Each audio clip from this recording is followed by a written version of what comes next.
Hi, I'm Bo with Karcher, and I'm here today to show you how to operate and maintain your Chariot 3 Iscrub 26. So, let's get started.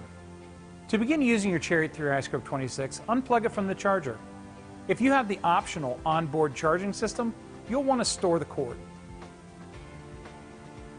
Next, install the clean squeegee and either the brushes or the pads that go on the unit.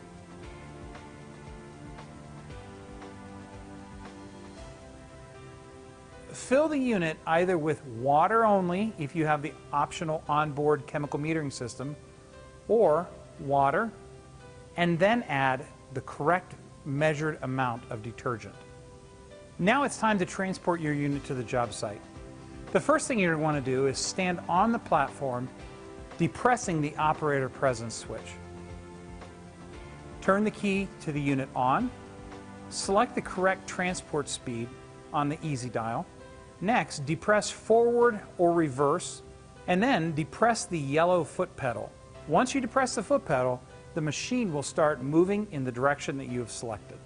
You can control the speed of the unit by simply releasing slightly on the foot pedal or depressing slightly on the foot pedal.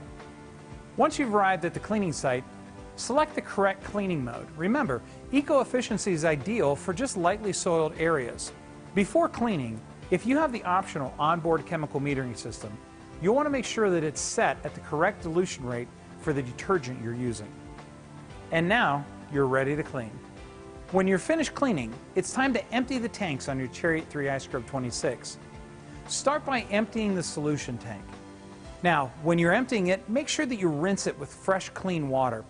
Another great tip is to actually take a bowl mop and scrub into corners, making sure that you get all the debris out of the recovery tank.